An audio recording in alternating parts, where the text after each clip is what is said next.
วัสดีค่ะดิฉันนันชลีแสงชัยศรียานะคะขอต้อนรับแขกผู้มีเกียรติทุกท่านเข้าสู่การอบรมเรื่องเทคนิคการเขียนยักย่อและบทความวิจัยภาษาอังกฤษซึ่งเป็นครั้งที่2นะคะโดยครั้งแรกจัดขึ้นเมื่อวันที่ 29 พฤศจิกายนเมื่อปีที่ผ่านมานะคะและได้รับการตอบรับที่ดีจากผู้เข้าร่วมอบรมเป็นจำนวนมากนะคะสำนักบรรณาธิการพัฒนาจึงได้จัดให้มีโครงการนี้ขึ้นอีกครั้งค่ะและสำหรับกิจกรรมที่จะเกิดขึ้นในภาคเช้าวันนี้นะคะก็จะเป็นการอบรมในหัวข้อการเขียนบทความย่องานวิจัยภาษาอังกฤษค่ะและในภาคบ่ายจะเป็นการอบรมการเขียนบทความวิจัยเป็นภาษาอังกฤษนะคะค่ะแบบนี้ได้เวลาสมควรแล้วดิฉันใคร่ขอเรียนเชิญผู้ช่วยศาสตราจารย์ดร.สุเทพทองงามผู้อำนวยการสำนักบรรณาธิการพัฒนาประธานในพิธีกล่าวเปิดการอบรมขอเรียนเชิญค่ะขอบคุณครับก็ที่นี้เนี่ยก็คือในการรอของท่านผู้เข้ารับการอบรมไปด้วยนะครับเนื่องจากว่าสภาพจราจรกรุงเทพก็คงเข้าใจดีแล้วนะรถติดนิดน้อยนะครับก็ก่อนอื่นครับก็ต้องขอสวัสดีนะครับท่านวิทยากรคุยกับท่านดร.ศักดิ์ศรีแสงบุญนะครับก็รู้จักกันมาด้วยแล้วเวลาพอสมควรนะครับก็และผู้เข้าอบรมทุกท่านด้วยนะครับที่ตลาดเวลาตลาดการนะครับและทุกท่านที่ได้เห็นความสำคัญนะครับแล้วก็มาอบรมต้นหลังที่เรามีคุณภาพอย่างนี้นะครับแต่ว่าที่เราเป็นมานะครับก็คงส่วนใหญ่บางส่วนก็เป็นนักศึกษาของสถาบันคณะบริหารศาสตร์ที่นี่ได้อยู่แล้วนะครับส่วนท่านที่ไม่ใช่เนี่ยก็ขออนุญาตเอาความเล็กน้อยนะครับวันนี้ได้เราเลยนะครับเป็นสถาบันศึกษาซึ่งสอนในระดับการศึกษาขึ้นไปเป็นสถาบันศึกษาของรัฐนะฮะซึ่งผู้บริหารเนี่ยต้องมีสายทัศน์ในการที่จะพาสถาบันเป็นที่ยอมรับในระดับสากลนะครับในระดับภูมิภาคนะครับเริ่มต้นจากในระดับประเทศภูมิภาคและภาษานะครับอันนี้เนี่ยนักบริหารการทำงานนะครับก็เป็นส่วนหนึ่งนะครับที่จะช่วยสนับสนุนนะครับในการที่เป็นห้องสมุดของสถาบันนะครับแล้วก็นอกจากเราเป็นบุคลากรนักศึกษาแล้วนะครับเราก็ยังมีหน้าที่หนึ่งในการให้บริการวิชาการนะครับก็คือการจัดฝึกอบรมเหล่านี้นะครับนอกจากการจัดหาเรื่องความต่างๆนะครับในเรื่องของสารสนเทศนะครับแต่ทั้งนี้นะครับก็คือเพื่อจะให้บุคลากรของเรานะครับสามารถที่จะผลิตผลงานวิจัยที่มีคุณภาพและเป็นประโยชน์ต่อสังคมนะครับการอบรมวันนี้นะครับที่เกิดขึ้นในที่คุณแม่ชีอาจารย์ทุกท่านนะครับได้กล่าวมาสักครู่นี้นะครับแล้วก็เป็นการที่2นะครับก็คือว่าตัวส่งเพื่อให้ความรู้นะครับที่ได้การเขียนบทคัดย่อบทความวิจัยแล้วมันน่าจะเป็นบทความวิจัยของว่าไปแล้วนะครับเป็นภาษาอังกฤษนะครับเพื่อไปสู่บทที่ได้กล่าวมาสักครู่นะครับแล้วก็สิ่งสำคัญก็คือนอกจากได้รับความรู้แล้วนะครับจะต้องนำไปปฏิบัติได้นะครับอันนี้คือวัตถุประสงค์หลักสำคัญทีเดียวนะครับซึ่งในผมจะไม่ใช้เวลามากได้นะครับผมก็ขออนุญาตนะครับตั้งความหวังนะครับว่าการอบรมครั้งนี้นะครับจะเป็นประโยชน์นะต่อผู้ที่เตรียมตัวทำวิจัยนะครับผู้ที่กำลังดำเนินการวิจัยนะครับในการที่จะได้ใช้ประโยชน์จากการอบรมครั้งนี้นะครับตามเจตนารมณ์นะครับและสุดท้ายนี้นะต้องขอบคุณอีกครั้งหนึ่งนะครับผู้ช่วยศาสตราจารย์ดร.ศักดิ์ศรีแสงบุญ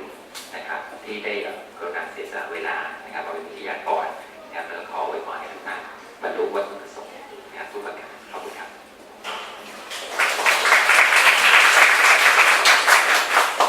ค่ะขอขอบพระคุณผู้อำนวยการสำนักบรรณาธิการพัฒนานะคะที่ให้เกียรติเป็นประธานกล่าวเปิดการอบรมในวันนี้ค่ะ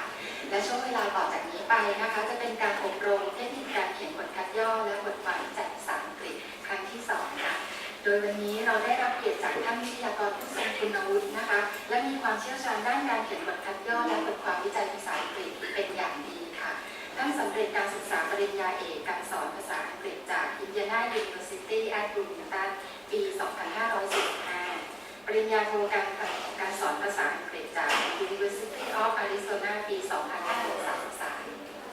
ปัจจุบันนะคะท่านเป็นอาจารย์ประจำคณะภาษาและการสื่อสารค่ะสถาบันบัณฑิตพัฒนาบริหารศาสตร์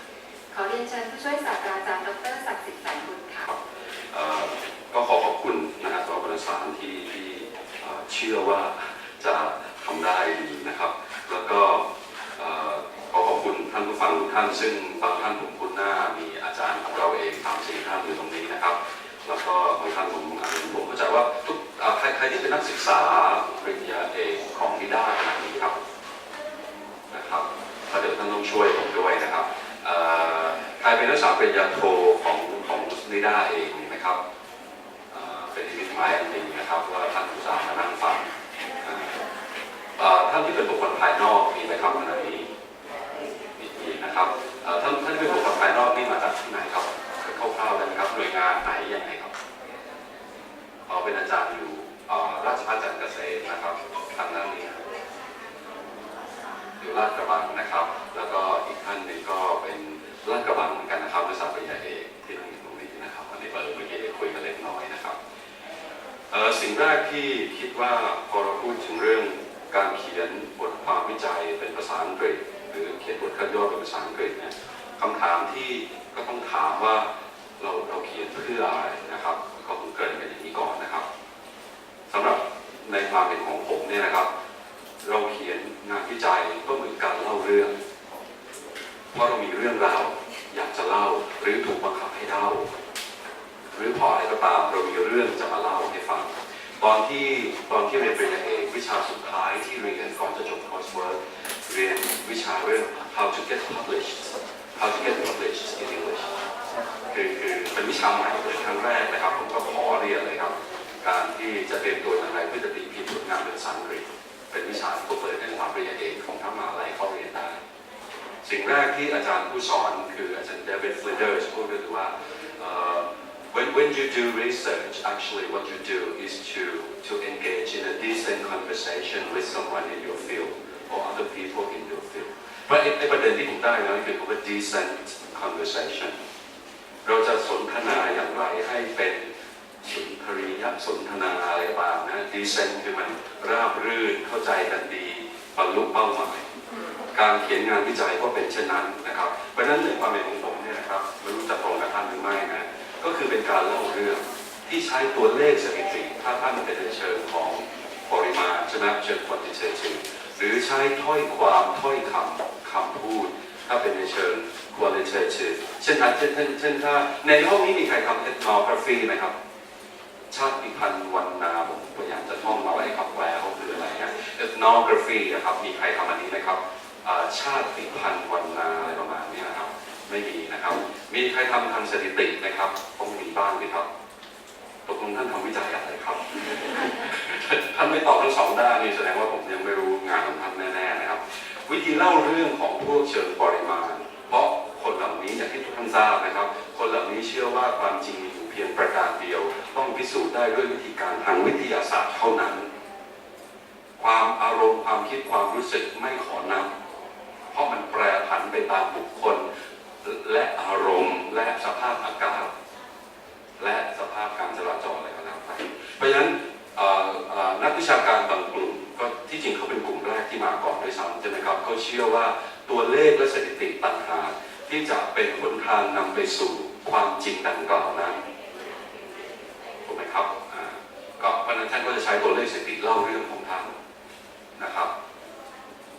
ถ้าเป็นในเชิงคุณภาพซึ่งมาที่หลังใช่ไหมครับเป็นปรากฏการณ์ที่มาที่หลังเชิงคุณภาพนั้นเชื่อว่าความจริงมีอยู่หลากหลายความจริงเป็นสิ่งที่มนุษย์สร้างขึ้นความจริง reality is socially constructed เดี๋ยวเวลาพูดต้องขออนุญาตว่าอาจจะต้องแทรกภาษาอังกฤษไปบ้างเพื่อว่าอย่าว่าอย่างนี้เลยนะครับเพื่อว่าไม่ต้องมาแปลหรืออะไรนะเขาบอกว่า reality is socially constructed ใช่ไหมครับผมขอถามท่านเลยครับอนาคตอยู่ตรงไหนครับทุกคนทำท่าสิครับอนาคตอยู่ตรงไหนครับท่านมีอนาคตไหมครับไม่มีนะครับอนาคตอยู่ตรงไหนครับท่านทำท่าครับท่านไม่ต้องพูดครับทำท่าสิครับอนาคตอยู่ตรงไหนครับสมมติเด็กที่บ้านถามหลานน้องเด็กอนุบาลถามป้านะอนาคตอยู่ที่ไหนชี้ไปทางไหนครับอนาคตอยู่ตรงไหนครับท่านทำสิครับท่านทำท่านอย่าเขินครับอนาคตอยู่ตรงไหนครับข้างหน้าใช่ไหมครับตอนผมเรียนปริญญาโทผมเรียนวิชาชาติพันธุ์วรรณาอะไรเนี่ยแล้วก็ถูกบังคับให้ไปเก็บข้อมูลกับชนเผ่าอินเดียนแดงเพราะแอริโซนามันมี Indian Reservation มันมีชนเผ่าอินเดียนแดงแล้วผมต้องไปสัมภาษณ์เขาในเรื่องเขาใช้ภาษาอังกฤษ ตัว suffix ที่ลงท้ายด้วย ing นะครับเพราะว่าการพูด ing ing เนี่ยอย่างชัดกับ in เนี่ยมันแปรผันไปตาม gender คือถ้าเป็นเพศชายจะไม่ออก ing ชัดเพราะถ้าออก ing ชัดไม่ man at least for American English นะครับพอสัมภาษณ์นี้ปุ๊บก็ดันมีส่วนหนึ่งการจะต้องพูดไปในอนาคตปรากฏว่าคนนักเรียนดินแดงที่ผมไปสัมภาษณ์ 3-4 คนเนี่ยเขาชี้ไปข้างหลังผมก็แปลกใจเขาบอกว่าอนาคตคือสิ่งที่มองไม่เห็นจะอยู่ข้างหน้าได้อย่างไรนี่ครับคือความจริงเป็นสิ่งที่คนสร้างนะครับ Where does futurity lie เขาบอก it has to be somewhere behind me because I can't see it is something I can't see right in front of me แล้วเขาผิดแล้วเราถูกหรือเราผิดแล้วเขาถูกนะครับถูกทั้งนั้นครับจริงนะครับเพราะฉะนั้นไอ้ตรงนี้ครับงานวิจัยเชิงคุณภาพก็เลยขอเข้ามาวัวพันด้วยแล้วกันในกระบวนการวิจัยเพราะว่าพฤติกรรมมนุษย์ใช่ไหมครับพฤติกรรมมนุษย์ไม่สามารถจะถูกอธิบายได้ด้วยตัวเลขได้ครบถ้วนเสมอไปท่านเห็นคอไหมครับท่านรู้แล้วใช่ไหมครับว่า orientation ในแง่วิจัยผมเป็นอะไรใช่ไหมครับดูเชียร์พอลิเหลือเกินใช่ไหมครับไม่ใช่แล้วครับเขาคิดเลขไม่ค่อยเก่งนะครับแต่ติดไม่ค่อยรู้เรื่องก็เลยเอาพอลิต้องทำแต่จริงคิดอย่างนั้นไม่ถูกใช่ไหมบทตรงแล้วเราเขียนวิจัยขึ้นมาเพื่อจะเล่าเรื่องใช้ตัวเลขหรือใช้ถ้อยคำและบ่อยครั้งเราจะเป็น mixed ถูกไหมครับอันนี้ทุกท่านจะทราบอยู่แล้วความท้าทายก็คือจะเล่าเรื่องอย่างไรให้น่าเชื่อถือมาก่อนเลยแล้วก็น่าสนใจชวนให้ติดตามแต่ประเด็นที่งานวิจัยจะไม่เหมือนการเล่าเรื่องสักทีเดียวก็คือว่าเราต้องถ่ายทอดเรื่องนั้นด้วยภาษาเขียนแล้วนั่นแหละครับคือยากมากเลยนะครับไม่ว่าจะเขียนเป็นภาษาแม่ของเราเองหรือภาษาไทยในห้องนี้มีใครมีภาษาแม่ภาษาอื่นอีกไหมครับนอกจากภาษาไทยเดี๋ยวต้องถามมันก่อนบางทีไปอัสตูเองไม่ได้นะบางทีผู้ฟังก็อาจจะเป็นไบลิงโกก็ตามเนี่ยเราเขียนวิจัยขึ้นเพื่อตอบโจทย์เงื่อนไขการสำเร็จการศึกษาจริงไหมครับอย่างน้อยถ้าเรียนปริญญาโทปริญญาเอกอันนี้เป็นเงื่อนไขที่ต้องทำถ้าท่านเป็นอาจารย์ด้วยแล้วก็เป็นนักศึกษาปริญญาโทต้องตีพิมพ์ไหมครับผมจำไม่ได้สกอปริญญาโทต้องตีพิมพ์ในปริญญาโทต้องตีพิมพ์มันต้องมีผลตีพิมพ์เหมือนปริญญาเอกเลยใช่ไหม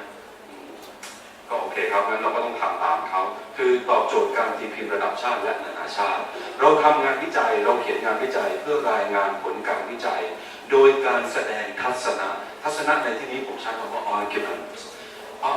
ตรงนี้ไม่ได้อย่างที่ทุกท่านก็อาจจะทราบอยู่แล้วนะครับ argument ไม่ได้มีความหมายลบในแง่ของงานวิจัย argument แปลว่าการแสดงทัศนะที่จะคล้อยตามหรือจะโต้แย้งอะไรก็ได้โดยใช้หลักฐานเชิงประจักษ์เข้ามาร่วมอธิบายเพราะว่างานวิจัยมันเป็นสิ่งที่ไม่ใช่เป็นสัจธรรมนะครับจริงไหมครับมันไม่ได้เป็นสัจธรรมงานวิจัยมันเป็นเพียงข้อมูลที่ผู้วิจัยได้ไปค้นคว้าหามาได้อย่างเป็นระบบเพราะฉะนั้นเราทำวิจัยก็เพื่อที่จะแสดงทัศนะของผู้เขียนต่อประเด็นต่างๆในสาขาวิชาของตนหมายความว่าถ้าเราข้ามฟิลเช่นถ้าผมไปอ่านงานวิจัยของวิศวกรรมศาสตร์ต่อให้เป็นภาษาไทยผมก็อาจจะเข้าใจสัก 20% หรือไม่เข้าใจเลยต่อให้เป็นภาษาไทยก็ตามนะครับเพราะว่าเราไม่ได้มีความรู้ในสาขานั้นนะครับเอาละครับตอนนี้ความท้าทายในการเขียนบทความวิจัยมันคืออะไรการเขียนเชิงวิชาการคือการเขียนที่ต้องพยายามสร้างความพึงพอใจให้กับผู้อ่านเราไม่ได้เขียนตอบสนองความต้องการของเราเลยไอ้นี่แหละคือความยากเพราะเราต้องเดาใจเขาว่าเช่นอาจารย์ที่ปรึกษาต้องการอะไรก็เลยนึกถึงตอนเขียนวิทยาผลปริญญาเอกเมื่อปีนะครับที่อะไรเมื่อปี 2001 ประมาณนี้ดราฟแรกที่เขียนเนี่ยอาจารย์เขาก็เป็นฝรั่งเขาก็จะอ่านเร็วใช่ไหมครับเขาจะอ่านแบบรื้อเดียวแล้วเขาบอกว่า succeed you can write better than this แล้วเขาก็ไม่ได้พูดอะไรอีกเราเขาชมหรือ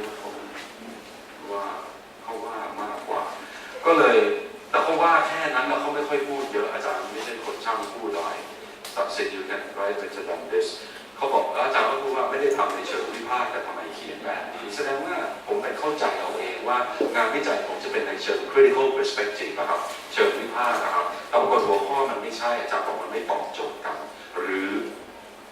เพราะฉะนั้นประสบการณ์งานเขียนอย่างน้อยแค่งานวิจัยปริญญาเอกชิ้นหนึ่งเนี่ยซึ่งผมมองว่าเป็นแบบฝึกหัดการทำวิจัยอย่างหนึ่งเนี่ยผมก็ล้มเหลวซะแล้วในตั้งแต่ก้าวแรกเลย โดยที่ภาษาอังกฤษอาจจะดี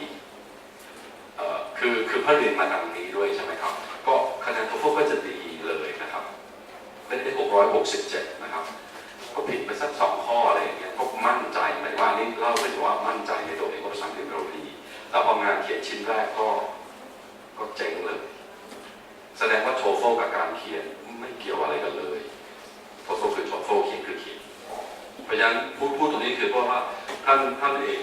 มันต้องการอะไรเยอะไปกว่า grammar ที่ถูกอ่านเบื้องต้นได้นะเพราะฉะนั้นตอนนี้เวลาเราเขียนปุ๊บเนี่ยเราต้องเดาใจผู้อ่านที่เป็นอาจารย์ที่ปรึกษาคือด่านแรกแล้วการเขียนเนี่ยนักศึกษาผู้ฟังมันจะเห็นด้วยไหมครับว่าการเขียนมันเป็นคล้ายๆกับเสื้อผ้าของเราอะแต่ละคนจะมีการเขียนคนละวิธีไม่เหมือนกันนะครับไม่ว่าจะภาษาไหนก็ตามบรรณาธิการวารสารเป็นผู้อ่านผู้ประเมินบทความวิจัยอันนี้เราเดาใจไม่ถูกเลยเพราะฉะนั้นการเขียนเนี่ยถ้าเราไม่ทำตามกรอบที่เขาต้องการเรามีสิทธิ์จะถูกรีเจ็คได้ง่ายอันนี้การเขียนคือการสะท้อนกระบวนการคิดและมีลักษณะเฉพาะแต่ละวัฒนธรรมการเขียนคือวัฒนธรรมนะครับถ้าดูสไลด์แผ่นต่อไปตรงนี้จะใช่เลยนะครับcontrastive rhetoric เป็นศาสตร์แขนงหนึ่งคือวาทศิลป์ในเชิงเปลี่ยนต่างเนี่ยนะครับ contrastive rhetoric เป็นแขนงย่อยของศาสตร์การเขียนนะครับโรเบิร์ตแคปเลนเสนอไว้เป็นงานที่คลาสสิกมากเมื่อปี 1966 นะฮะโรเบิร์ตแคปเลนอยู่ที่ USC Southern California นะครับ USC นะครับถ้าสารดูในตัวกราฟิกอันนี้ครับทุกท่านลองดูครับเส้นสายต่างๆที่ลากไปมาเนี่ยอาจารย์แคปเลนเนี่ยบอกว่าเมื่อไปศึกษารวบรวมมาแล้วพบว่าวิธีการเขียนตามวัฒนธรรมของชาติเหล่านี้จะเป็นแบบนี้แล้วเดี๋ยวผมจะบอกว่าเขาโดนโจมตียังไงนะครับแต่ตอนนี้เราไปอ่านว่าเราเชื่อเขาก่อนก็แล้วกันนะครับเขาบอกว่า English จะเขียนแบบนี้คือพัฒนาแนวคิดเป็นเส้นตรงแนวเดียวแนวดิ่งทางเดียวเป็น linearity of thought เป็น linearity คือเส้นตรงใช่ไหมครับเป็น linearity of thought หมายความว่าจะพูดอะไรในหนึ่งย่อหน้าจะมี main idea ขึ้นก่อนตามด้วย supporting details แล้วก็ concluding remarks อะไรก็ตามก็ว่าไปอีกทีจะไม่มี main idea หลายๆอย่างมารวมกันอยู่ในประเด็นเดียวอันนี้คือสิ่งที่ทุกท่านต้องทำท่านต้องเขียนเป็นภาษาอังกฤษเพราะว่าเป็น writing conventions เป็นกลวิธีการเขียนของฝรั่งที่ต้องมี linearity of thought คือเส้นตรงในแนวเดียวเราจะอยู่ในกลุ่มที่เรียกว่าเป็นพวก oriental คืออันที่อยู่ตรงอันที่3เนี่ยครับอันกลมๆเนี่ยครับoriental แปลว่าเพราะเรามีเกรงใจ the เกรงใจ mentality เราไม่กล้าตรงเพราะฉะนั้นเราจะเอาอะไรก็ตามเราจะพูดอ้อมไปเรื่อยๆแล้วภาษาเขียนเราจะเป็นอย่างนั้นภาษาเอเชียจะเป็นอย่างภาษาเอเชียจะมีความเหมือนกันอยู่หลายอย่างเช่นมีราชาศัพท์ไปดูภาษาเกาหลีญี่ปุ่นสมัยก่อนมันจะมี honorific language เพราะเป็นภาษาแห่งชนชั้นภาษาไทยก็เช่นเดียวกันมันจะมีความเคารพอะไรกันอยู่เพราะฉะนั้นพอเคารพปุ๊บมันจะตรงมากไม่ได้มันก็โดยปริยายแต่ Professor Robert Kaplan เนี่ยมองว่าการเขียนแบบ Oriental แบบนี้เวลามาเขียนเป็นภาษาอังกฤษจะเกิดปัญหาเพราะว่า expectation ของคนอ่านที่เป็นฝรั่งต้องการ linearity of thoughts แต่เราอาจจะมี digression คือพูดออกไปนอกเรื่องเราค่อยกลับเข้ามาเพราะนั้นตอนจำได้ว่าตอนที่ผมเรียนอันนี้ตอนปริญญาโทตอนปริญญาโทเนี่ยเขาให้นักเรียนต่างชาติทุกคนเรียนการเขียนหมดทุกคนไม่ว่าจะคะแนนโทท้อะไรก็ตามซึ่งเห็นว่าเป็นเรื่องดีนะครับจำได้เลยว่างานชิ้นแรกที่ส่งเนี่ยอาจารย์บอกว่าไม่มีความผิดพลาดในระดับประโยคแต่ put together the whole thing is doesn't look okay to me แต่ประโยคไม่ผิดอะไรอาจจะผิด a and the คือ a and the นี่ท่านทำใจเลยนะครับถ้าเราไม่ได้เป็นเจ้าของภาษาเราผิดอยู่แล้วครับผิดแต่จะผิดมากหรือน้อยในภาษาอังกฤษเรื่องที่ยากคือบุพบทกับ a and the เราผิดแน่ๆครับเพราะฉะนั้นถ้าให้ใครตรวจขอให้เขาช่วยแค่ a and the สอนไม่สำเร็จครับในศาสตร์การเรียนการสอนธรรมที่2นะครับผมจ่ายมาแล้วครับเขาไม่สามารถสอนได้สำเร็จมีอีกอย่างเดียวคือต้องกลับไปเกิดใหม่แล้วเป็นฝรั่งผมไม่ได้พูดเลยความจริงนะครับ professor ที่ยูเพนยูออฟเพนซิลเวเนียเชอร์ซอปิก้าเขาลองทำวิจัยเรื่องนี้ว่าจะหาวิธีการสอน a and the ที่ได้ผลปรากฏลองทุกวิธีไม่ได้ผลเพราะว่า a and the มันมีความยกเว้น มันมีการใช้ native intuition มาตัดสินแล้วที่สำคัญฝรั่งกับฝรั่งสองคนใช้ไม่ตรงกันคุณเคยเจอปัญหานั้นไหมครับเพราะฉะนั้นเองเดี๋ยวถ้าคุณผิดก็ช่างมันนะครับเดี๋ยวให้ใครแก้ทีก็แต่ไอ้ที่สำคัญกว่านั้นคือไอ้โครงหลักๆตอนนี้พอเป็นอย่างนั้นปุ๊บเนี่ยอาจารย์ที่ปริญญาโทบอกว่าเวลาเขียนเนี่ยถ้าคือประโยคของผมจะยาวไง long sentences อาจารย์เขียน long sentences เพราะภาษาไทยเรายาวเห็นไหมอดไม่ได้เพราะตอนนั้นก็เด็กๆใช่ไหมครับ20 กว่าเรียนปริญญาโทการเรียนก็ยังไม่ได้เชี่ยวไม่ได้ประสบการณ์อะไรแต่เอลเมนต์ต่างๆนะถูกแต่ว่าโดยรวมๆอาจารย์บอกว่ามันยังไม่โอเคมันยาวยืดยาวเพราะฉะนั้นจำอันนี้ให้ดีนะครับเพราะฉะนั้นถ้าสมมติว่าการเขียนของท่านนะครับถ้าดราฟแรกท่านโดนแก้แปลว่าท่านปกติแปลว่าท่านเป็นคนปกติแปลว่าท่านไม่ได้ลอกมาก็ถูกแล้วผมแก้ถ้าท่านเขียนโดยไม่โดนแก้เลยผมจะสงสัย2 อย่างท่านอาจจะใช้ภาษาเป็นภาษาแรกด้วยเหตุผลอะไรก็ตามหรือท่านลอกมาไม่น่าจะถูกเลยตั้งแต่ดราฟแรกครับมีใครเขียนอะไรบ้างแล้วไหมครับตอนนี้มีใครอยู่ในขั้นเขียนแล้วไหมครับเขียนแล้วส่งแล้วมีไหมครับเคยโดน reject ไหมล่ะครับก็ตอนผมส่งดราฟแรกของอาจารย์อานิเกรเองเนี่ยอาจารย์ก็บอกนอกจากจะบอก subject you can write better than this แล้วก็ version ที่ 2อาจารย์บอก nice ของอาจารย์แปลว่าต้องรื้อใหม่อีกรอบหนึ่งคือ nice เป็นคำสุภาพเฉยๆ nice อาจารย์บอก oh that's nice but I think you need another revision ตกลงทำไงวะเนี่ย nice แต่ว่าไม่ได้บอกอะไรนะครับ nice นะครับผมเขียนทั้งหมดผมเขียนอยู่8 เดือนผมเขียนอยู่8 เดือน8 บทพอดีจริงๆจะเอา9 บท8 เดือน8 บทแต่ไม่ได้เขียนได้ทุกวันหรอกครับมันเบื่อบางวันมีอารมณ์จะเขียนได้เยอะก็เขียนได้ยาวนานเลยครับตั้งแต่แบบบ่ายไปจนถึงเที่ยงคืนก็นั่งอยู่ไปเรื่อยแล้วพอบางวันก็เบื่ออะไรเงี้ยเพราะนั้นมันก็ต้องหาทางและอีกอย่างจะขอแนะนำนะอย่ามัวแต่อ่านแล้วยังไม่เขียนสักทีนะเพราะการอ่านจะอ่านก็ไม่จบสิ้นนะครับก็ท่านก็ยังไม่เขียนสักทีอย่างอ่านบอกไม่เขียนสักทีถ้าลุยเลยอย่าไปคิดว่าจะต้องรอให้สำเร็จรูปก่อนนะครับการเขียนวิจัยคือการเขียนที่เน้นความสำคัญของผู้อ่านทั้งหลายที่เกี่ยวข้องมากกว่าการตอบสนองความต้องการของผู้ทำวิจัยอันนี้เป็นจุดยืนของผมเลยนะครับเราไม่ได้เขียนให้ตัวเราพอใจแต่เราต้องเขียนโดยเดาตลอดเวลาว่า1อาจารย์ที่ปรึกษาเราจะพอใจไหมเพราะเขาจะเป็นคนคิดว่าเราจะผ่านหรือไม่ผ่านแล้วหลังจากนั้นถึงจะเป็นบุคคลอื่นเช่นถ้าเราจะไปส่งตีพิมพ์ก็จะเป็นบรรณาธิการกับอะไรexternal readers ข้างนอกเราก็ต้องเดาใจเขาตอนนี้เมื่อกี้ผมอยากจะลองยกตัวอย่างบ้างนะครับเมื่อกี้ผมบอกว่าการเขียนแบบอเมริกันไอ้ที่กราฟิกเนี่ยใช่ไหมครับที่บอกว่าต้องเป็น linearity of thought ที่ตรง English เนี่ยนะครับนักศึกษาผู้ฟังอาจจะมีคำถามว่าแล้วจะดูยังไงจะทำยังไงอะไรเป็นตัวบ่งบอกนะครับผมจะขอลองยกตัวอย่างเร็วๆดูเอกสารชุดที่1นะครับในปึกที่ได้ที่มันเป็นหน้าแบบนี้แล้วก็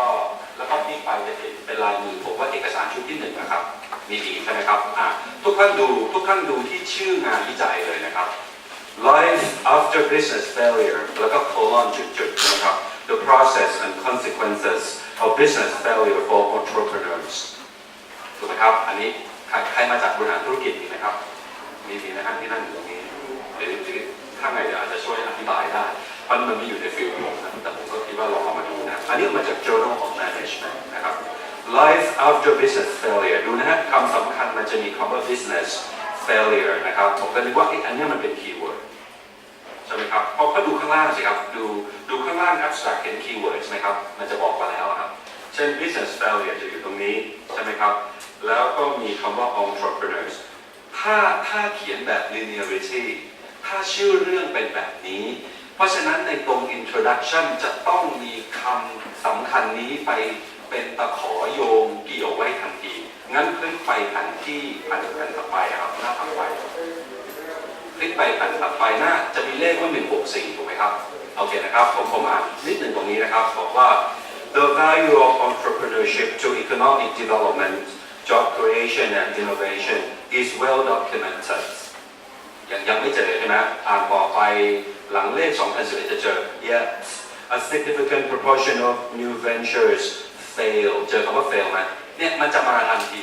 คำว่า fail ซึ่งเป็น verb ของคำว่า failure จะมาเป็นตะขอคุกไว้ทันทีว่าเรื่องนี้ งานวิจัยเรื่องนี้กำลังจะมุ่งเน้นประเด็นในเรื่องความล้มเหลวในเชิงธุรกิจ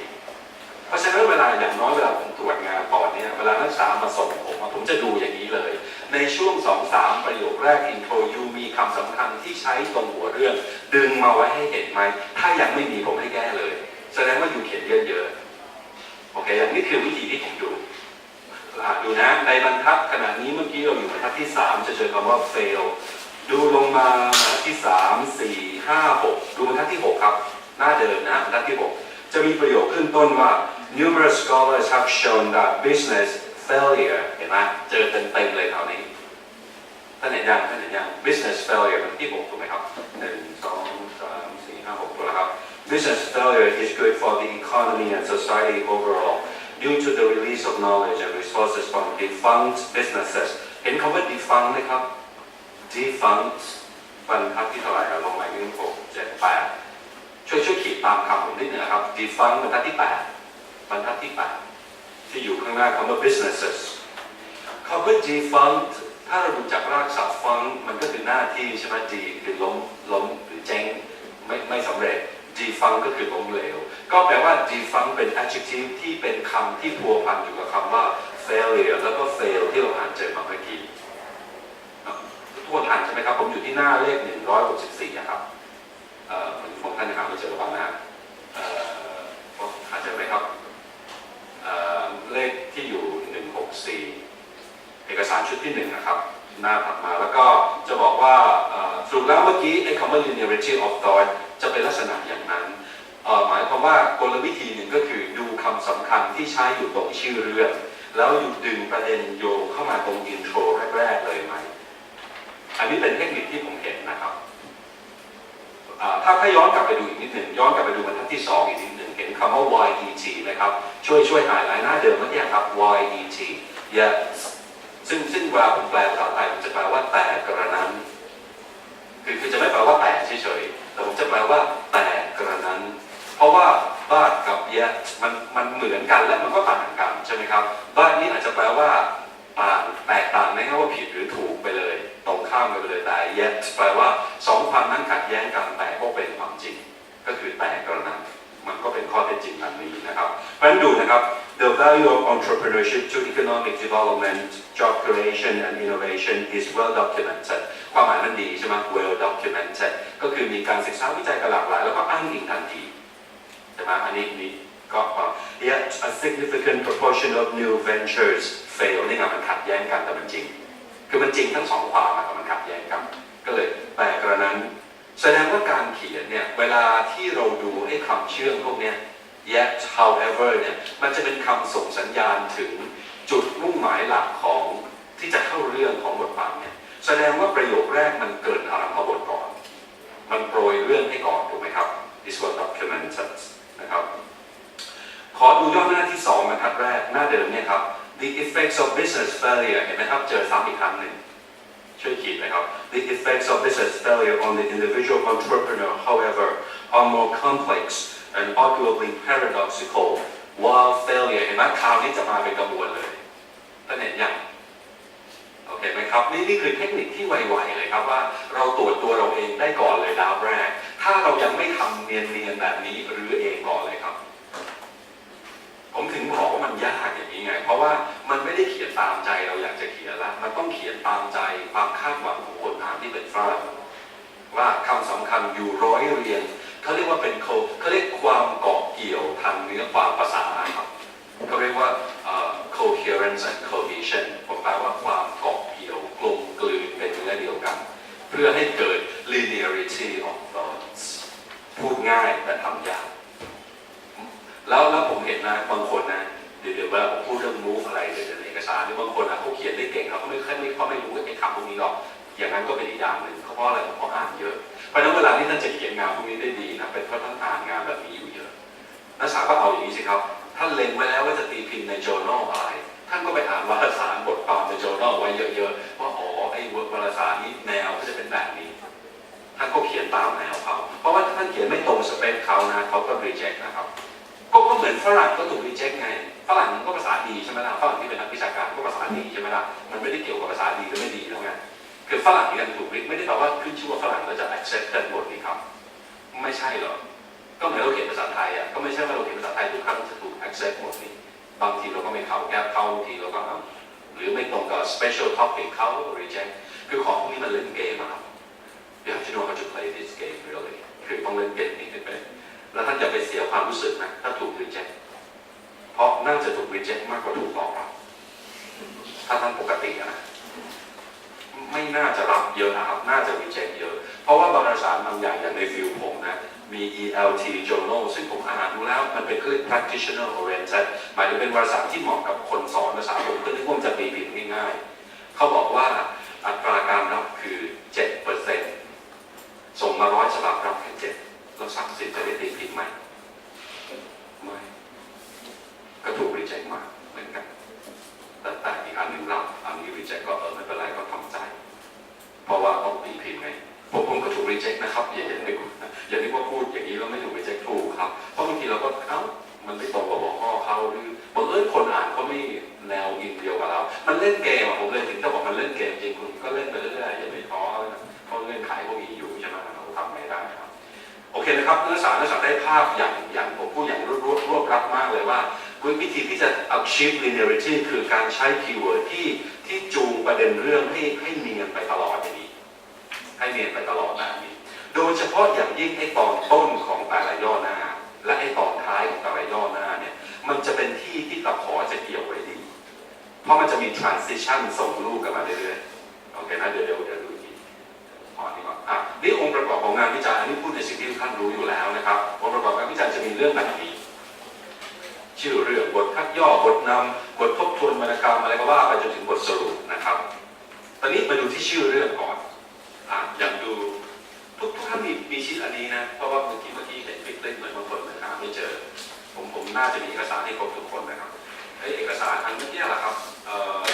อย่างเอกสารชุดที่1ดูแค่ชื่อเรื่องด้วยกันก่อนเลยนะครับดูแค่ชื่อเรื่องด้วยกันก่อนเอกสารชุดที่1บอกว่า life after business failure ถ้ามองในแง่ไวยากรณ์อันนี้คือ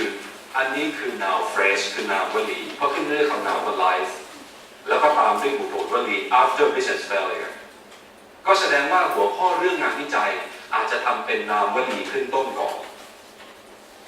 เข้าใจใช่ไหม noun phrase ใครทิ้งไวยากรณ์ไปนานแล้วอาจจะต้องทำผลดีๆขึ้นด้วยกันนะครับจากนั้นก็จะมี colon ผมเห็นสไตล์แบบนี้จะมี colon แล้วก็เป็น noun phrase อีกกลุ่มหนึ่งมาต่อท้ายสรุปแล้ววิธีการเขียนงานหัวข้องานวิจัยที่มักจะพบบ่อยคือมีนามวลี2ชุดมาใช้ต่อกัน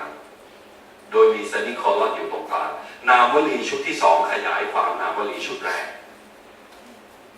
อย่างนี้ครับ life after business failure เป็นนามวลีคือกลุ่มคำนามที่กลุ่มวลีที่เป็นคำนามแล้วก็ the process and consequences of business failure for entrepreneurs เป็นนามวลีชุดที่2เพื่อขยายความว่าไอ้ business failure เนี่ยหมายถึงพวกใครพวก entrepreneur คือผู้ประกอบการใช่ไหมครับที่อาจจะต้องมีความเสี่ยงเข้ามาเกี่ยวอยู่แล้วนะครับขอดูเอกสารชุดที่2ดูตรงชื่อก่อนเลยครับเพื่อจะให้เห็นเนียนไปด้วยกันเลยนะครับ An empirical study of e-government service adoption นี่ก็เป็นนามวลีอีกชุดหนึ่งผมจะมีเขียนลายมือผมเอกสารชุดที่2ผมเปิดไปเรื่อยๆนะครับ An empirical study of e-government service adoption นามวลีนี้จะยาวกว่าเมื่อกี้แต่ยังเป็นนามวลีอยู่เห็นไหมครับ An empirical study of ก็บอกไปเลยว่างานวิจัยนี้เป็นงานวิจัยในเชิงอะไรวิจัยนั้นเป็นงานวิจัยเชิงสภาพบางทีก็เจอ an interview study อย่างนี้เป็นต้นนะครับแล้วก็ cultural and behavioral intention ก็เป็นนามวลี2ชุดเหมือนกับเอกสารชุดที่1ขอดูเอกสารชุดที่3ครับอันนี้เป็นของอาจารย์นิด้าเองนะครับอาจารย์ประสบโชคนะครับเลยไปเจอของท่านมาคือผมอยากจะดูเรื่อง sufficiency economy ว่ามีใครทำวิจัยอะไรเป็นฝรั่งมั้ยก็ไปเจอของท่านอาจารย์ประสบโชคนะครับผมก็ไม่ทราบท่านไหนแต่ว่ารู้ว่าอยู่นิด้าเลยครับคณะข้าราชการเศรษฐกิจนะครับ The philosophy of the sufficiency economy, a contribution to the theory of development เห็นไหมครับก็จะเป็นนามวลี2ชุดเหมือนกันเอกสารชุดที่1ชุดที่2ชุดที่3ใช้กลวิธีการเขียนเหมือนกันคือเป็นนามวลี2ชุดใช้ต่อเนื่องกันโดยมีโคลอนอยู่ตรงกลางนะครับ The philosophy of the sufficiency economy แล้วก็ a contribution to the theory of developmentผมเดาว่าอันนี้น่าจะเป็นลักษณะเป็น review article มากกว่าที่จะเป็นการวิจัยแบบเก็บข้อมูลดิบจริงๆผมเดาจากชื่อ รื่องเนี่ย The philosophy of the sufficiency economy ปรัชญาของเศรษฐกิจพอเพียงแล้วก็เป็น contribution ต่อทฤษฎีการพัฒนาแสดงว่านี่อาจจะเป็น review article คืออาจจะไม่ได้เป็น empirical research ที่เก็บข้อมูลจริงๆอะไรแบบนั้นนะเพราะก็ดูแล้วเดี๋ยวตรง abstract ก็ดูเหมือนจะบอกอะไรคือใช้แต่ present tense ไปหมดท้ายแบบนี้นะครับขอดูเอกสารชุดที่4ครับดูเฉพาะหัวข้อเรื่องนะครับเมื่อกี้ผมได้ความอย่างนี้นะครับถ้าใครตามผมพูดเร็วไปเมื่อกี้3ชุดแรกได้ข้อสรุปว่ารูปแบบการเขียนหัวข้องานวิจัยคือใช้นามวลี2ชุดต่อเนื่องกันโดยมีโคลอนเชื่อมอยู่ตรงกลางแทรกอยู่ตรงกลางนามวลีชุดที่2ขยายความนามวลีชุดแรกพอมาเอกสารชุดที่4ครับ learning to e sheet เดี๋ยวนี้มัน e หมดใช่ไหมอะไรก็ขึ้นด้วย e หมด electronic learning to e sheet a criminological test of internet facilitated academic cheating จะเห็นว่ามันต่างไปจาก3อันแรกเมื่อกี้นิดหนึ่งในแง่ของไวยากรณ์ภาษาอังกฤษนะครับคือแทนที่จะเป็นนามวลีตรงๆแต่กลับขึ้นด้วย verb ing learning ที่เรียกว่า gerund verb ing ที่ทำหน้าที่เหมือนนามก็คือ learning to e sheet เป็นวลีที่เรียกว่า gerund phrase เป็นวลีที่ขึ้นต้นด้วย verb ing ทำหน้าที่เหมือนนามก็คือขึ้นต้นด้วย verb ing ทำหน้าที่เหมือนกับนาม learning to e sheetก็อย่างนี้ก็ใช้ได้ครับในแง่ของงานวิจัยเยอะแยะเลยครับแล้วก็แต่เห็นไหมมันมีโคลอนเหมือนกันและเอกสารพวกนี้ตีพิมพ์ในปี 2013 ทั้งหมดเป็นที่ผมประมาณเนี่ยแสดงว่าเดี๋ยวนี้มีสไตล์การเขียนชอบจะใช้โคลอนแล้วผมเองก็ชอบวิธีนะผมรู้สึกมันดูเป็น smooth landing จะพูดไงดีมันดูร่อนจอดลงอย่างเนียนดี smooth landing นะครับA criminological test of internet facilitated academic cheating โอเคนะก็เป็น gerund phrase colon ตามด้วยนามวลีที่ยาวเหยียดเลยนะครับดูเอกสารชุดที่5ครับเอกสารชุดที่5เนี่ยstructure มันจะแปลกอันนี้มาจากวารสารชื่อ management communication quarterly จะเห็นว่ามันเอา abstract ไปขึ้นอยู่ข้างบนเลยแล้วชื่อเรื่องเห็นอยู่ตรงกลางอันนี้จะแปลกไปจากอันอื่นนะครับดูชื่อเรื่องครับNegotiating organizational communication cultures in American subsidiaries doing business in Thailand คราวนี้ไม่มีโคลอนตรงกลางแต่ใช้เป็นวลีที่เรียกว่า gerund phrase ยืดยาวอย่างเดียวเลยครับ Negotiating organizational communication cultures เป็น gerund phrase เหมือน learning to e sheet เมื่อกี้ครับแล้วก็ต่อด้วยวลีที่เป็นบุพบทวลีคือ in American subsidiaries แล้วก็ doing business in Thailand เป็น participial phraseท่านลืมหมดอย่างเรื่องพวกนี้ต้องถามท่านตรงๆก่อนเนี่ยแหละครับผมถึงบอกไม่น่าจะทิ้งไวยากรณ์เลยหลักสูตรภาษาอังกฤษรุ่นใหม่ๆขออนุญาตผมยังเป็นระบบมศ.4 มศ.5 อยู่ตอนเรียนผมไม่ได้เป็นม.อย่างบางท่านหรือหลายๆท่านตรงนี้นะครับแต่ผมว่าสมัยก่อนมันยังเน้นไวยากรณ์มันยังค่อยชั่วหน่อยอันนี้ขออนุญาตนะครับของเก่าดีกว่าของใหม่อะไรแบบนี้นะครับก็จริงก็ไม่เสมอไปนะแต่ท่านให้ผมรื้อให้นิดๆหรือว่าควรจะมีอีกเซสชั่นหนึ่งนะการพูดทวนไวยากรณ์เบื้องต้นของการเขียนเอาไม่แน่เพราะผมว่าถ้าจริงๆท่านมีเนื้อหาจะเขียนแต่ท่านจะทำยังไงให้ภาษามันถูกผมว่าอันนั้นหรือเปล่าบางทีผมไม่ได้เอามาพูดในสิ่งที่เขารู้อยู่แล้วหรือเปล่าอะไรกันบางทีผมก็ไม่แน่ใจนะแต่เป็นเพราะกลไกเล็กๆน้อยๆนี่แบบทำไมมันต้องดูอิงทำไมไม่อะไรนี้แบบที่ท่านอาจจะไม่รู้ขอพูดเร็วนิดหนึ่งนะครับ Negotiating organizational communication cultures เป็นหน่วยไวยากรณ์อันที่1ขึ้นต้นด้วย negotiating ไวยากรณ์อันนี้เรียกว่า gerund phrase เพราะว่าเป็น verb ing ที่ทำหน้าที่เหมือนนามมันเป็นนามวลีที่นำขึ้นมาแล้วก็ in American subsidiaries เป็นอุปบทวลีที่มันขยาย cultures แล้วก็ doing business in Thailand เป็น doing เนี่ยเป็น verb ing ที่ขยาย subsidiaries บริษัทลูกอะไรพวกนี้ใช่ไหมdoing ตรงเนี้ยมันไม่เรียกว่า gerund แล้วเพราะมันเป็น adjective ขยายนามข้างหน้ามันเรียกว่า present participle phrase ที่จริงมีคุณหน้าที่เคยเรียนกับผมแล้วนะที่จริงช่วยตอบบ้างก็ดีนะเป็นท่านอยู่ตรงนั้นที่สอนนะ doing business in Thailand สรุปแล้วเอาละครับเอกสารชุดที่5ก็ต้องการจะบอกว่าชื่อเรื่องเป็นวลีหมดเลยอย่างน้อย3วลีมาต่อกันคือ gerund phrase prepositional phrase แล้วก็ present participle phrase 3วลีต่อเนื่องกันโอเคนะครับงั้นผ่านไปก่อนแล้วกันถัดไปเอกสารชุดที่มันจะข้ามไปชุดที่9เลยไหมของคุณจะเป็นอย่างนั้นเลยไหม หมายถึงไม่เปิดเดิมมันจะขึ้นมันต่อไปมันจะเป็นชุดที่ 9เลยถูกไหมครับเฮ้ยต้องมีสิเฮ้ยเอางี้มีเอกสารชุดที่ 9อยู่ตรงไหนครับครับไม่ถ้างั้นคุณฟังมีไหมครับ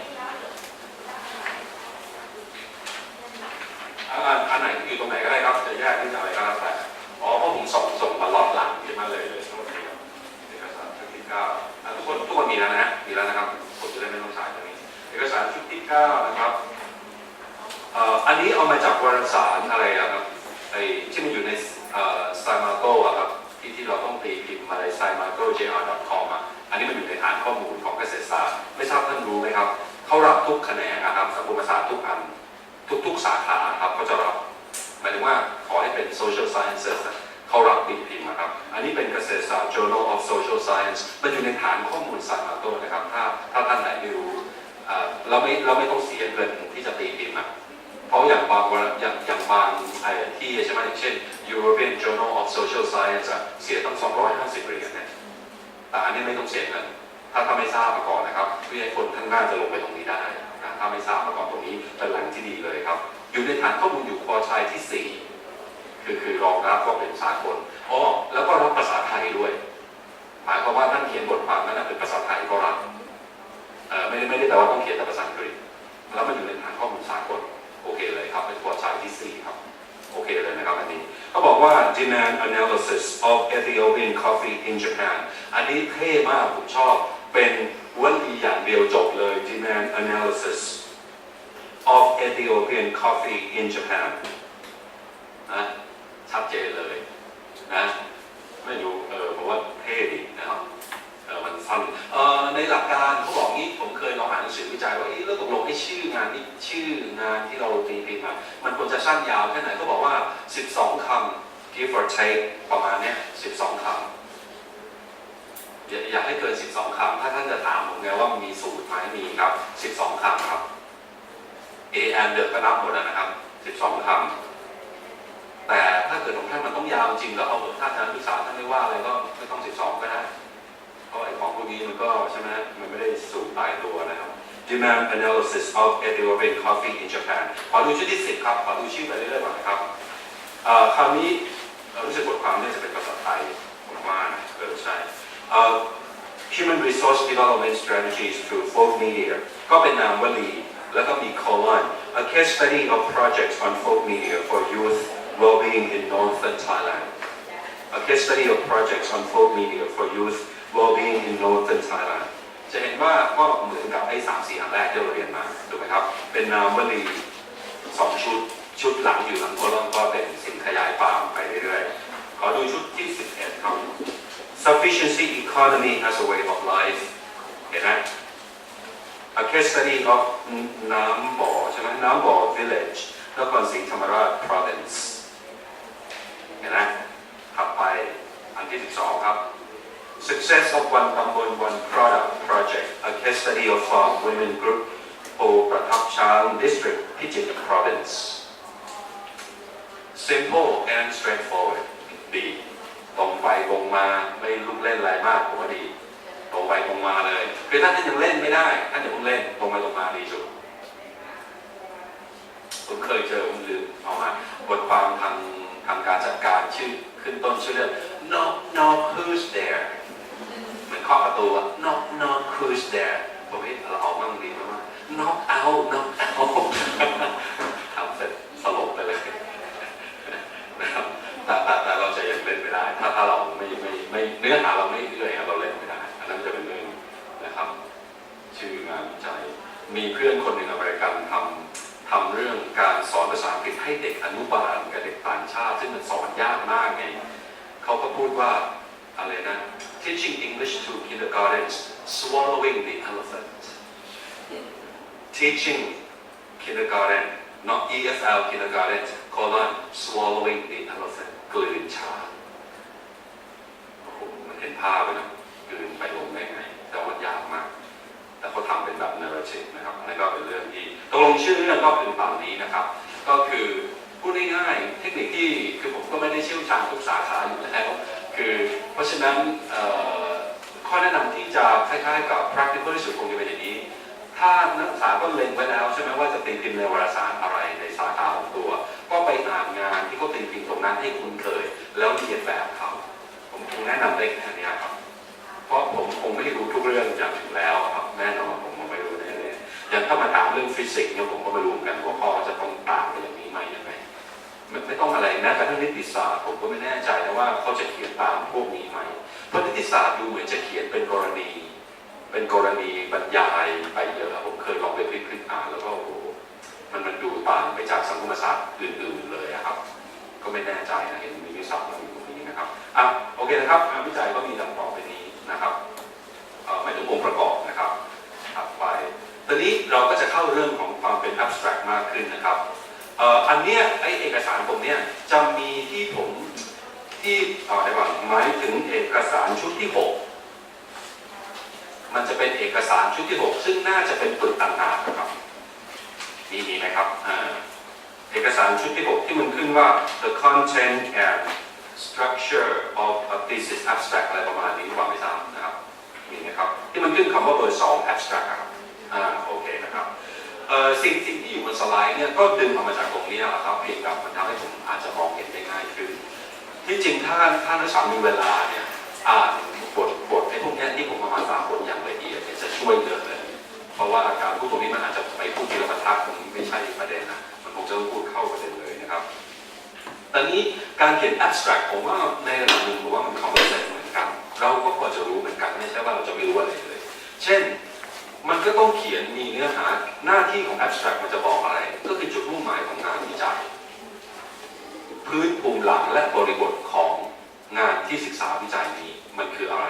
จากนั้นก็ต้องพูดถึงวิทยาการวิจัยหรือวิธีวิจัยที่ใช้แล้วเบอร์ 4ก็แน่นอน abstract ก็คือจะเล่าเรื่องอย่างรวบรัดที่สุดพูดง่ายๆเล่าเรื่องที่เข้าประเด็นเลยก็ต้องพูดถึงผลวิจัยหลักๆและอันที่ 5ประโยชน์ของงานวิจัยต่อสาขาของตนสาขาที่เราทำก็แน่นอน abstract ก็ต้องมาบอกอะไรแบบนี้บ้างนะ abstract ก็ต้องบอกอะไรแบบนี้บ้างตอนนี้ไอ้นี่คือ common sense ที่เราก็พอจะเดาออกอยู่แล้วมันก็ต้องวนๆอยู่ตรงนี้แหละแต่คราวนี้ประเด็นที่มันท้าทายคือว่าแต่ละประโยคที่เราจะเขียนใส่ลงไปใน abstract นั้นนะมันจะยังไงมันจะยังไงดีจะยาวแค่ไหนสั้นยังไงก็ดูครับในอันนี้ก็อยู่ในเอกสารด้วยนะครับคำว่า move ตรงนี้ครับ move ตรงนี้ให้แปลว่าการเรียบเรียงความคิดการเขียนเรียบเรียงความคิดการเรียบเรียงความคิดให้เป็นระบบนักศึกษาจำคำว่า linearity ของผมได้ไหมครับที่บอกอเมริกันขอเขียนเป็นเส้นตรงแนวดิ่งนะฮะไอ้คำว่า move นี่คือ rhetorical move ก็คือ rhetorical move เมื่อกี้จำได้ไหม contrasting rhetoric ไอ้ที่วงกลมมาแล้วนะเพราะฉะนั้นไอ้นี่ก็จะเป็น rhetorical move คือการเขียนประโยคที่จะต้องเรียบเรียงความคิดเป็นลำดับโดยแตะประเด็นพวกนี้ครับ A B C D นะครับดูนะครับก็คือเราจะต้องมี introduction ใช่ไหมอันนี้จะอยู่ตรงกับหน้า 11 ในเอกสารใช่ไหมครับในกรอบ box 2B ข้างล่างหรืออะไรนะครับใช่ไหมครับบอกว่า provide context and background identify the motivation for the research แล้วก็ explain the significance centrality of the research focus แล้วก็ identify a research gap or continuation of research tradition หมายความว่ามันควรจะมีอย่างน้อย1 หรือ 2 ประเด็นของ ABCD เนี่ยครับเดี๋ยวก่อนจริงไหมอย่างเช่นดูประเด็นข้อดีดอกการทำวิจัยบ่อยครั้งเราทำวิจัยเพราะมันมี gap in the knowledge จริงไหมมันมี gap อยู่มันยังไม่มีคนมาดูประเด็นนี้หัวข้อเดียวกันเนี่ยอาจจะมีคนดูในบริบทต่างๆแต่ยังไม่มีใครมาดูในบริบทนี้งานวิจัยของเราจึงเสนอทำตรงนี้อย่างเช่นเรื่อง CSR Corporate Social Responsibility ถูกไหมครับเดี๋ยวนี้ใครก็พูดถึงเรื่องนี้สมมติ CSR อาจจะทำในภาคเอกชนแล้วอาจจะทำในภาครัฐแล้วแต่อาจจะยังไม่มีคนทำอยู่ในภาค NGO ตัว NGO เองก็ต้องมี CSR เหมือนกันทั้งที่เจตนาเขาเป็น CSR อยู่แล้วตั้งแต่ต้นแต่เรายังไม่มีคนทำวิจัยจริงก็ได้เราก็เลยเสนอจะทำวิจัยเรื่องนี้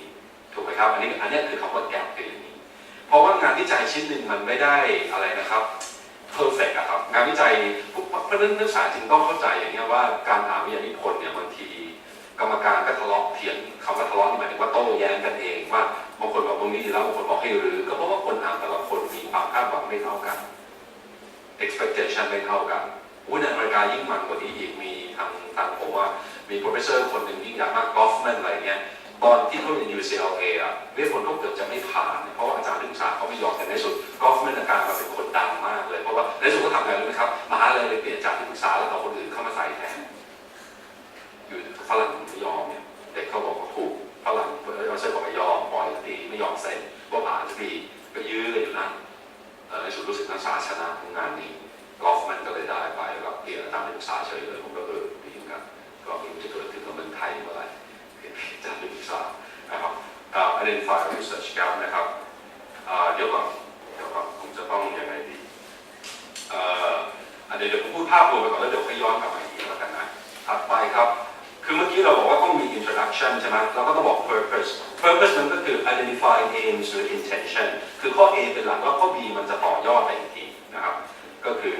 จุดมุ่งหมายนั่นคืออะไรนะครับอันที่3ก็คือวิธีวิจัยที่ใช้คือแน่นอน A มันมักจะมี identify justify overall approach and methods คือว่าใช้วิธีวิจัยอะไรเชิงปริมาณเชิงคุณภาพจากนั้นพอข้อ B ก็จะมาพูดถึงลักษณะประเด็นวิจัยเลยไอ้ที่ว่าคุณภาพทำยังไงเช่นเป็น in-depth interview หรือว่าเป็น semi-structured interview หรืออะไรหรือว่าเป็น document analysis นะครับแล้วก็พูดถึงกระบวนการวิเคราะห์วิจัยแล้วก็ตาม product ก็คือผลวิจัยที่ได้หลักๆจากนั้นก็จะเป็น conclusion ก็จะพูดถึง suggestion significance important อะไรก็ว่าไป A กับ B คราวนี้มันต้องดูตัวงานครับมันต้องดูตัวงานแล้วถึงจะมานั่งคิดได้ว่าจะเป็นอย่างไรนะครับผมขอกลับมาดูที่เอกสารชุดที่1นะครับที่บอกว่า life after business failure เมื่อกี้ครับ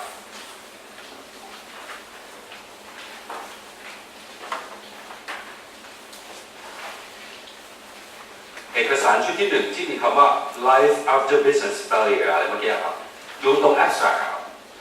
ดูกันเลยนะครับ where there is uncertainty there is bound to be failure ถูกไหมครับเราเจอประโยคแรกแล้วนักสังดูบนกระดานผมก็ได้ครับอยากให้ตรงนี้มันคือ intro ผมว่า move อันนี้นะครับ move ให้ตรงที่บอกว่า where there is uncertainty there is bound to be failure เนี่ยผมว่ามันเป็น move 1A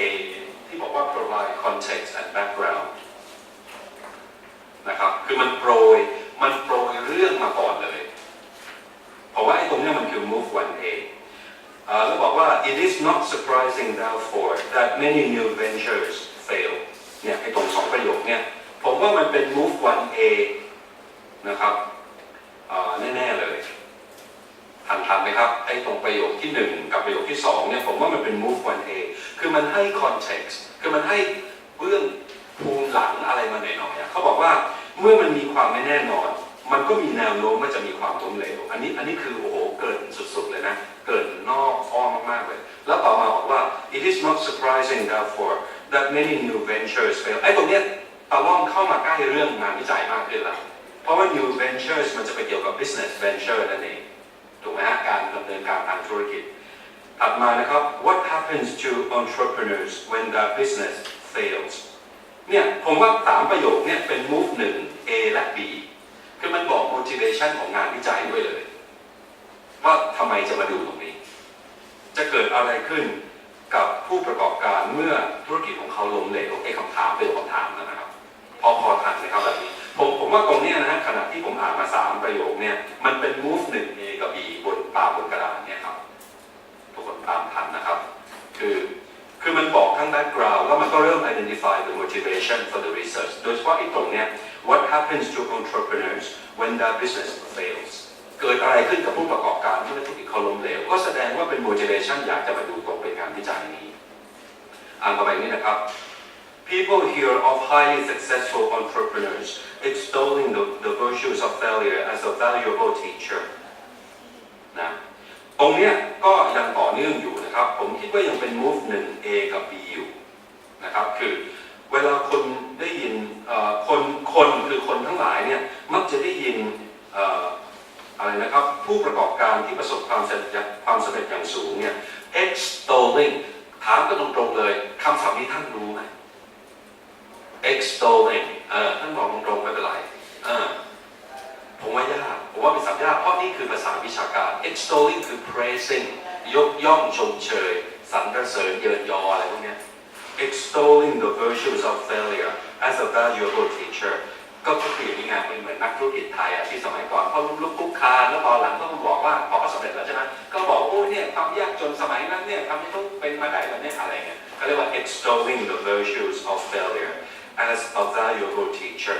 ถ้าถามผมนะอ้าวแล้วใช้ praising ได้ไหมผมว่าได้ก็ผมว่าก็ไม่เป็นไรแต่ extolling ชัดเจนที่สุดว่าเป็น highly academic word เป็น highly academic มากๆไอ้ตรงนี้แหละเป็นความท้าทายสำหรับเราไม่ได้แค่ท่านนะผมด้วยเพราะว่าบ่อยครั้งเวลาเขียนเองจึงต้องแก้ด้วยตัวเองสัก 2-3 รอบเช็คระดับเขาเรียกว่า level of vocabulary ว่าระดับคำศัพท์ที่เราใช้ในเนื้อความเนี่ยมันกระโดดลับล่ำกันไหมเช่นบางที่ดูเป็น everyday English แต่พออีกอันหนึ่งก็ดันกลายเป็นอยู่ดีๆก็โดดขึ้นมาคนอ่านที่เขารู้ภาษาอังกฤษดีมันจะสะดุดไงไอ้ตรงเนี้ยผมไม่รู้จะสอนยังไงผมจดใจเหมือนกันว่าผู้เขียนต้องมีประสบการณ์อ่านเยอะจริงๆแต่พออ่านเนี่ยผมก็เริ่มคุ้นแล้วว่าโดยอาชีพมันต้องสอนหนังสืออะไรอย่างนี้ด้วยใช่ไหมครับก็เลยอาจจะมีโอกาสได้อ่านอยู่เยอะนะครับผมอ่านไปแล้วครับคืออยากจะรู้เหมือนกันไงแล้วเราจะรู้ไหมว่ายังไงมันextolling the virtues of failure as a valuable teacher และสังเกตคำว่า yet ไหมครับมันเริ่มตั้งแล้วนะแต่กระนั้น The aftermath of failure is often fraught with psychological, social and financial turmoil นะผมว่าอันนี้ยังอยู่ในช่วง move ที่หนึ่งที่บอกว่า intro อยู่นะครับแต่ผมว่าไอ้ move ผมว่าไอ้ประโยคที่มีคำว่า yet ตรงนี้มันคือ move 1Cดูบนกระดาษก็ได้ครับถ้าขี้เกียจจะพลิกเอกสารดูบนกระดาษนี่ก็ได้ครับมันคือ explain the significance centrality of the research focus ก็คือ the aftermath คือผลพวงที่ตามมาของความล้มเหลวเนี่ย is often fraught with อย่าง fraught with อย่างเงี้ยมันแปลว่าเต็มไปด้วยแต่มันต้องเต็มไปด้วยในสิ่งที่ไม่พึงประสงค์มันจึงไม่ใช้ full ofปกติเวลาพูดว่าเต็มไปด้วยเราจะพูดว่า to be full of ได้ใช่ไหมแต่เราพูดแต่ว่าตรงเนี้ยไอ้สิ่งที่ตามหลังเนี่ยมันคือคำว่า turmoil มันเป็นสิ่งที่ไม่พึงประสงค์มันคือปัญหาเพราะฉะนั้นมันเลยใช้ fraught with แปลว่าเต็มไปด้วยสิ่งที่เป็นปัญหาอุปสรรคไม่พึงประสงค์อย่างนี้ท่านจะรู้ได้ไหมครับคือผมก็เลยต้องเอามาให้บอกอย่างนี้ก็ต้องทำอย่างนี้ครับผมก็ไม่รู้จะให้ข้ออะไรกันผมไม่ต้องหาสูตรสำเร็จเร็วๆไม่ได้นอกจากว่าผมถึงโยงกับไอ้ที่เดิมไงท่านจะตีพิมพ์ตรงไหนท่านไปจ่อหาตรงนั้นให้ไปเยอะๆเลยแล้วเดี๋ยวภาษามันมาเองในที่สุดการเขียนงานวิจัยคือการเรียนแบบไม่ใช่ลอกนะครับการเรียนแบบโครงของเขาภาษาฝรั่งเรียกว่า emulate นะครับ emulate ครับคือไม่ใช่ copy straight คือไม่ใช่ยกมาเลยของเราแต่เรา emulate คือเราเรียนแบบเพราะผมถึงบอกไงว่ามันยากตรงนี้ว่าเราคิดเองก็ไม่ได้เราอยากจะเขียนสไตล์เราก็ไม่ยอม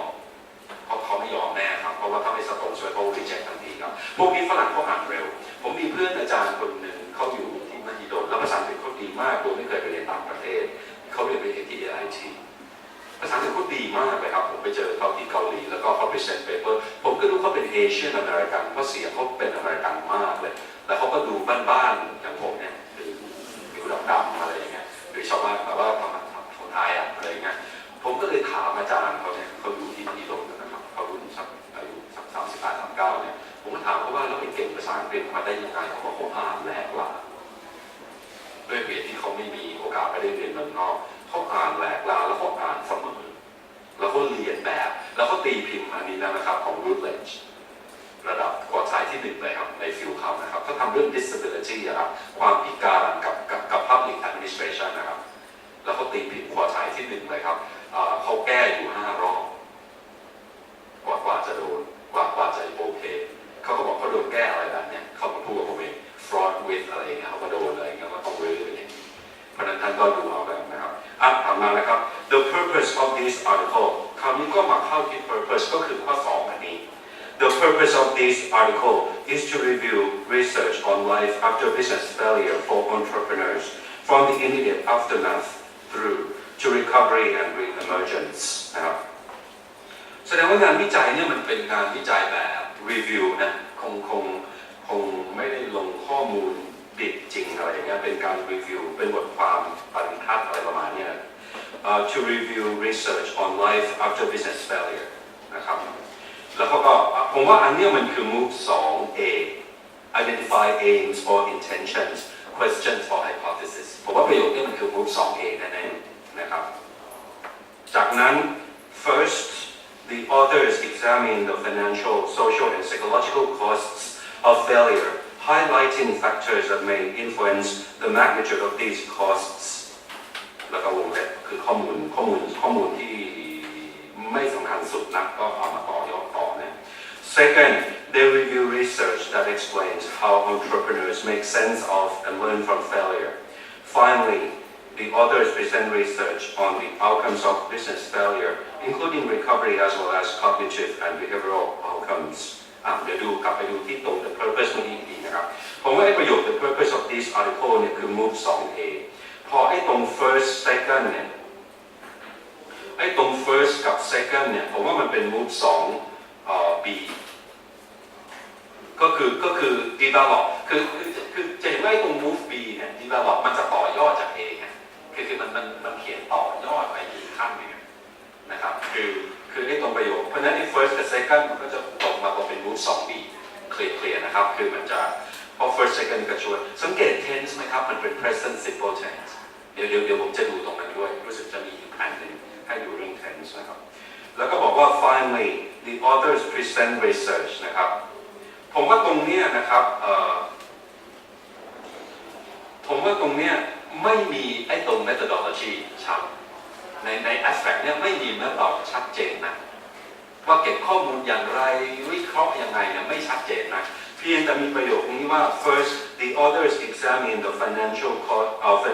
social and psychological cost of failure highlighting factors เนี่ยอย่างเอกก็บอกว่าไปเน้นองค์ประกอบหรือปัจจัย that may influence the magnitude of these costs including individual responses to managing these costs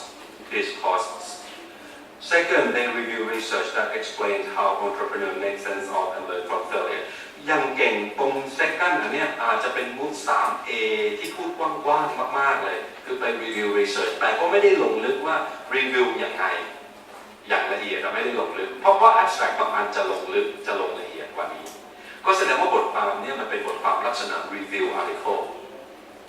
มันจึงไม่ได้ลงลึกมากในแง่ของกระบวนการเก็บข้อมูลและวิเคราะห์ข้อมูลอย่างละเอียดเพราะเดี๋ยวที่เราอ่านต่อไปหลังๆมันจะมีชัดกว่านี้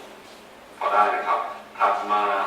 ผมว่าไอ้ตรงประโยค finally ครับ the authors present research on the outcomes of business failure including อะไรก็ตามเนี่ยเป็น move 4A แน่ๆคือ present main findings นี่ไงก็บอกเลย present research on the outcomes of business failure ถูกไหมก็บอกมาตรงๆเลย present แล้วพอประโยคสุดท้ายนะครับบอกว่าพออันที่5บอกว่า conclusion ใช่ไหมครับบอกว่า they develop a schema to organize expand work and use this as a platform for developing an agenda for future research เนี่ยตรงเนี้ยจะเห็นว่าเป็นช่วงที่เป็นทั้ง move 5B ด้วยนะ A B บนกันอยู่เพราะว่ามันมาบอกเลยว่า for future research เนี่ย 5B ดูบนกระดาษก็ได้ครับถ้าท่านที่เกียจเปิดดูเห็นไหมคือ they develop a schema ก็เป็น 5A ใช่ไหมคือเป็น schema เพราะ review บทความนี้เสร็จก็ออกมาเป็น schema คือเป็นกรอบเป็นโครงให้เห็นให้เป็นที่ยึดไว้ในการที่จัดระบบ extend work extend แปลว่าอะไรครับใครไม่ทราบบ้างครับยกมือครับ extend ใครไม่ทราบถ้าท่านนายกบอกว่าท่านทราบผมจะเรียกท่านตาม extend ถ้าท่านไม่ทราบท่านยกไว้ก่อนโอเคครับ extend ก็ไม่น่าจะรู้หรอกครับถ้าไม่ได้อ่านงานวิจัยอยู่บ่อยๆ extend มันแปลว่าปัจจุบัน current work งานวิจัยที่ปัจจุบันที่เกี่ยวข้องมันเป็นภาษาวิจัยเขาextend แปลว่า existing นะครับ existing current ที่มีอยู่ในปัจจุบันนะครับ and use this as a platform เห็นไหมก็แล้วก็พูดถึงเอาไปใช้ use this as a platform for developing เป็นจุดตั้งต้นในการพัฒนา agenda วาระหรือวิธีหรืออะไรก็ตามสำหรับการวิจัยไปในอนาคต for future research เนี่ยครับ abstract ก็คืออย่างนี้ครับก็ถ้าจะพูดก็คืออย่างนี้ครับมันพูดง่ายใช่ไหมแต่เวลามันเขียนเองอ่ะผมเห็นใจนะคือทำไงก็ต้องกลับไปอ่านงานวิจัยที่เราอยู่ในฟิลเราแล้วก็ตี ตีพิมพ์ตรงนี้เราลุยอ่านไปสัก50 abstract เลยได้ไหมแล้วก็หาแพทเทิร์นมันจะมีแพทเทิร์นที่ซ้ำๆไงเพราะของพวกนี้มันไม่ได้ต้องการความคิดสร้างสรรค์แต่มันต้องการการเขียนให้ตรงกรอบที่เขาต้องการไอ้ตรงเนี้ยนะครับขอถ้ายังไม่ถึงกับเบื่อและยังไม่ได้เบรกอะไรนะขอดูเอกสารชุดที่2หน่อยได้ไหมครับเฉพาะตรง abstract ก่อนดีไหมครับทุกคนโอเคนะครับตรงนี้โอเคนะฮะตามทันนะครับหวังว่าดูเอกสารชุดที่2ทุกท่านอ่าน abstract ไปในใจเองก่อนรอบนึงแล้วเดี๋ยวเวลาผมพูดจะได้ตามทันขึ้นนะครับ